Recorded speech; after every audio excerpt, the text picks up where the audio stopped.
Step on up, sit down, twist off that bottle top or crack open that can, and welcome to Porch Matters. This is Terry Cagle coming to you from my back porch. Yes sir, yes ma'am, the name of this show is authentic. On Porch Matters, our saying is this: big issues or just a friendly conversation. No topic is off limits. We take pride in being able to talk about anything with each other in an open discussion. Open discussion is one of the only ways to learn.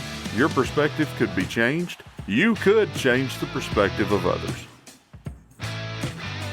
Friends and family, welcome to another episode of Porch Matters. I'm glad you're here. These last 2 weeks has been crazy and very busy.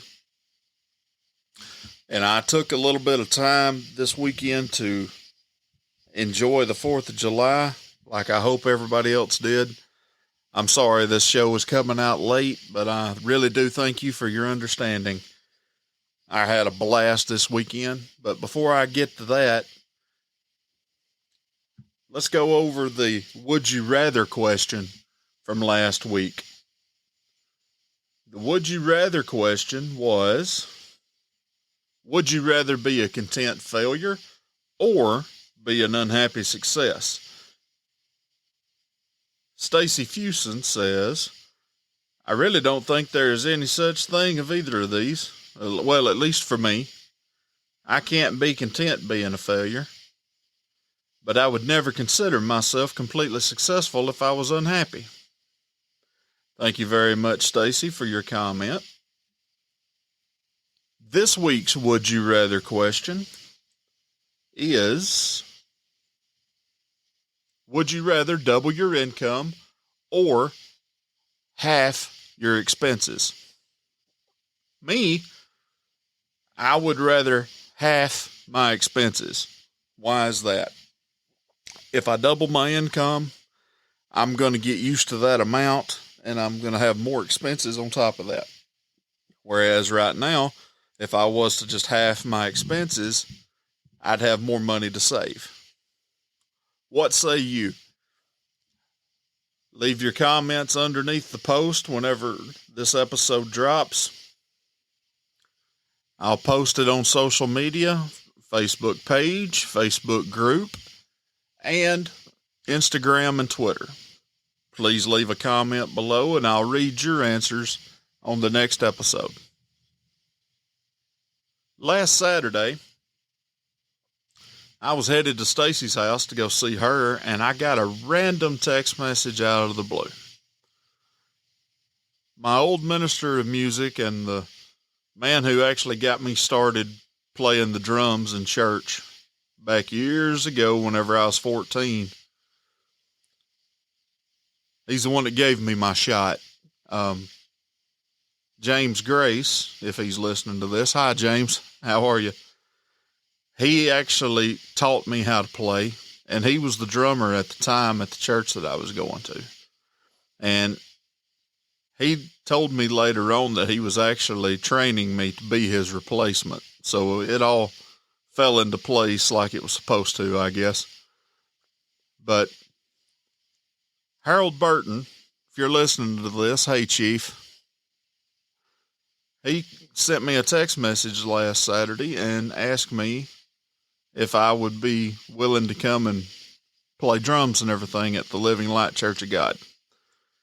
His drummer was out sick and his backup was on vacation.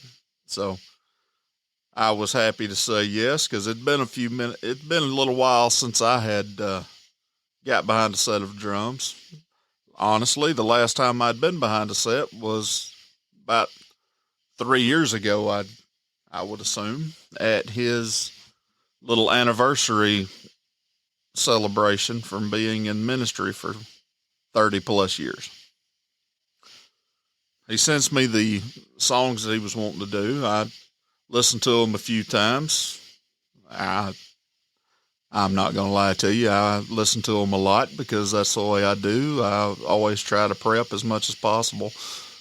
Showed up that Sunday morning and went through everything. And I had a really good service. It was nice to be there. I was really happy and felt very privileged to have received the call and was actually really excited about being there. If you're listening to this and you saw me last Sunday, I'm glad I got to see you, and I was very happy to be able to be in church with you. This past week at work, we haul parts and everything for Honda and Nissan down in Canton, Mississippi. If you're driving a Nissan Titan and a fairly newer model, I'm pretty sure some of the parts that were hauled for that thing was hauled by some of my drivers. Well, Nissan was shut down last week and had a lot of pre-shutdown stuff to do, so it was kind of hectic. And whenever Friday rolled around, my mother had to go to the dentist, so I went with her. Whenever I told her about it, my best friend Kelly had mentioned to me a restaurant. It's over off of the Lakeview District in Birmingham, Alabama, called Jack Brown's.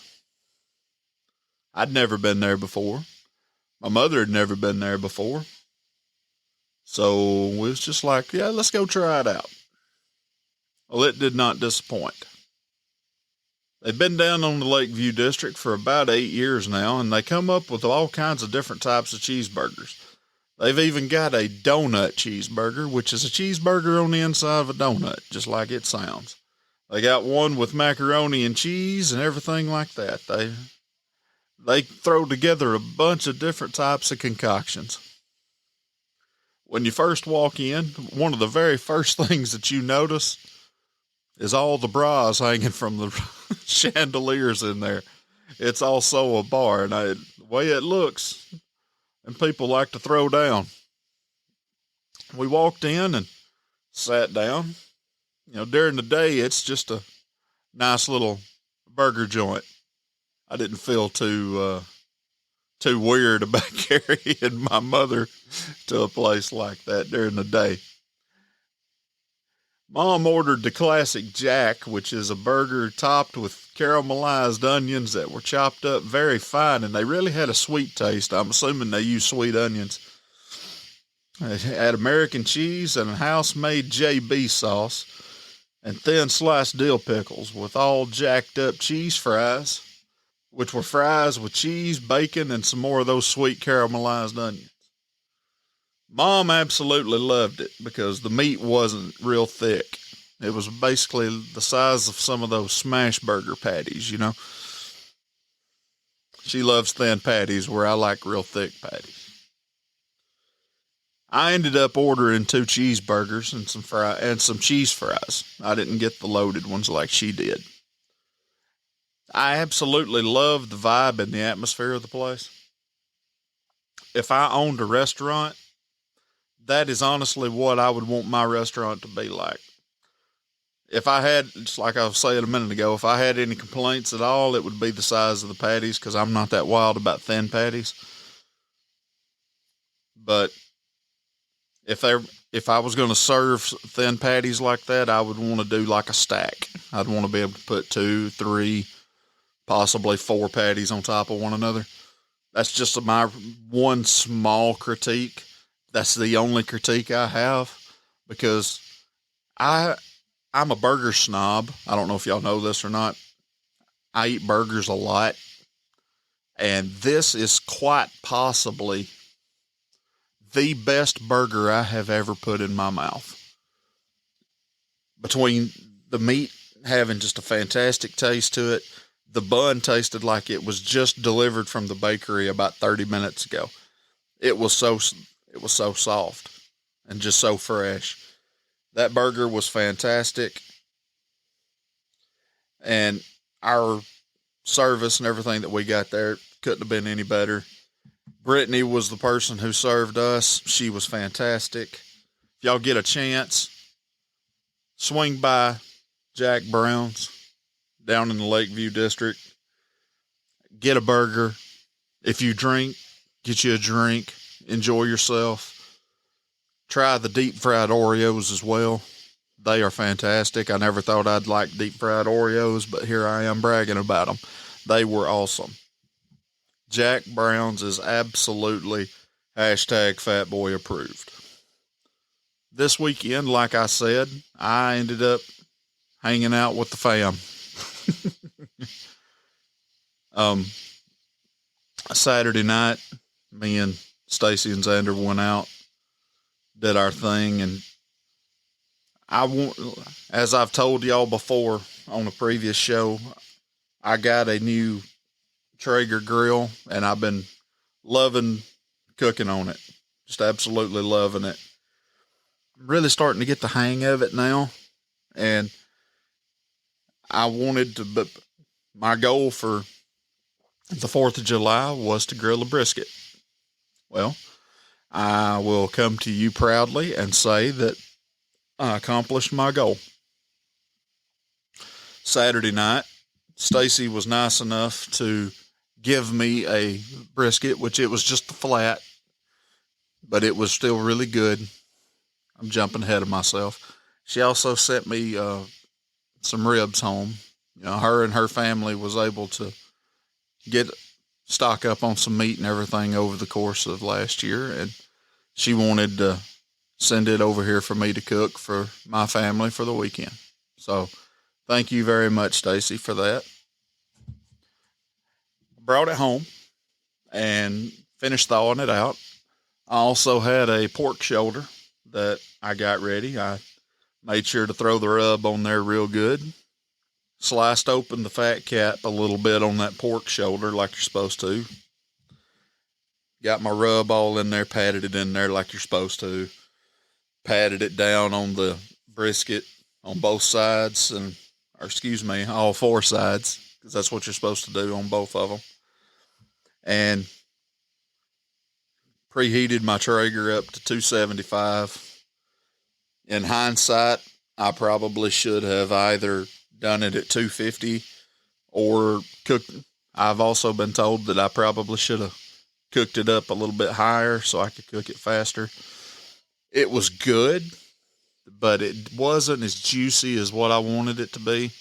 If you've watched any of these cooking shows or any of these reels on Facebook by some of these grillers like I do, most of them will cut it open and then they'll just mash that brisket together so you can see all the juices and everything run out of it. Mine didn't look nothing like theirs, but it still had a real good taste to it. And I was told for it to be my first brisket, it was actually pretty good. I was happy with it. Can I do better? Yes, but I'm also my worst critic on every single thing that I do. I still say I can do better. I didn't let it sit for 30 minutes or so after I put the rub on there to let the meat sweat and let the rub really set in, because I was in a bit of a hurry. I was cooking it at like 1:30, 2 o'clock in the morning on Sunday. And with those, if you're doing it low and slow, you need anywhere between 8 to 10 hours. I didn't have that kind of time. So that's why I bumped my temperature up just a touch to try and speed up the process. I think that's what hurt me. The pork shoulder, I couldn't have asked for it to be any better. It turned out really well, even for me. I made sure to use my Memphis barbecue sauce on there that I love. The biggest hit that I had over the weekend wasn't the brisket. It wasn't the pork shoulder. What almost ended up completely gone was the taco meat that I fixed, of all things. Now, some of you's probably sitting here thinking, why in God's name would he fix taco meat for the 4th of July? Here's my answer. We always do burgers. We always do hot dogs. We always do chicken. We always do pork chops. I wanted to switch it up and do something different. On top of that, my second cousins, if you ask them where they want to go eat, 9.5 times out of 10, they're going to say Mexican. They love Mexican food. to the point where I've actually thought about buying each one of them a sombrero for Christmas. So I took about 3 different packs of hamburger meat. I took 2 packs of ground chuck, and I took 1 pack of ground sirloin that I had, and I ended up going all over the place, but I was finally able to find some chorizo sausage at Publix, or as some people that I know affectionately call it, Publix. You know who you are. But went by there and picked up some chorizo sausage there Saturday, and came home, and I started out just with 1 pack of hamburger meat, not the huge jumbo packs, but just the small packs for, normal human consumption. And then I took a chorizo sausage, I took it out of the casing, put it in there, mixed it all up, and browned it all together at the same time. Used salt, pepper, garlic. Used it wasn't overpowered by any means, but I used a healthy portion. I like a lot of garlic on my meat. That's the way I cook it. It served me well so far. I haven't had any heart issues other than some high blood pressure due to anxiety, but that's another podcast for another time. And mixed it all together. I drained the grease off of it, put it back in, and then I used anywhere between 1 to 2 packs of taco seasoning that you can pick up. I did that process twice. On the second time, I used 2 packs of the hamburger. 1 was ground chuck, the other one was ground sirloin, as I mentioned. And then I used 3 chorizo sausages in it, mixed it all together. Then I used 2 packs of seasoning with that, just dumped it all together. Turned out great.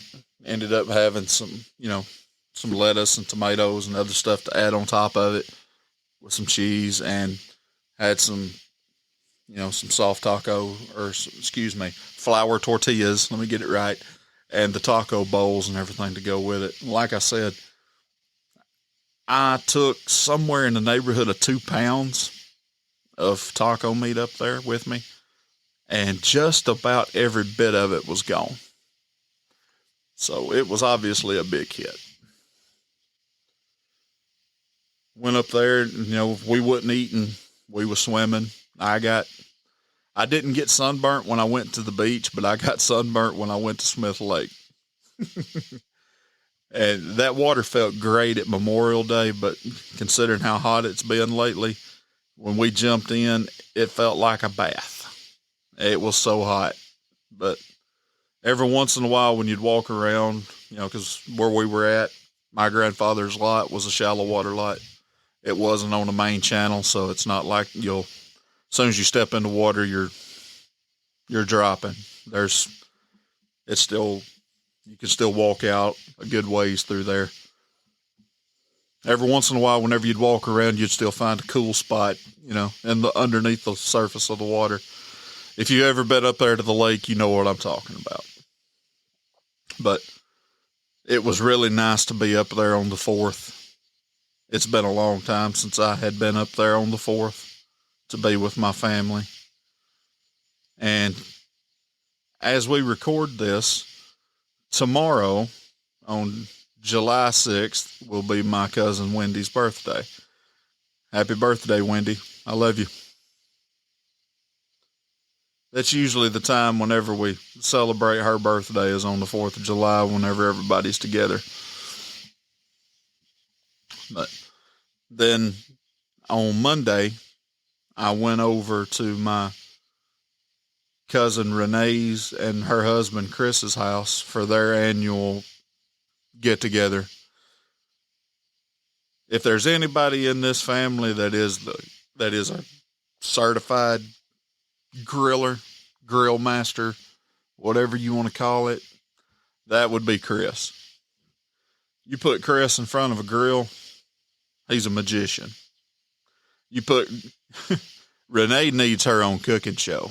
She comes up with all kinds of different recipes, and all kinds of different things that she serves up on 4th of July.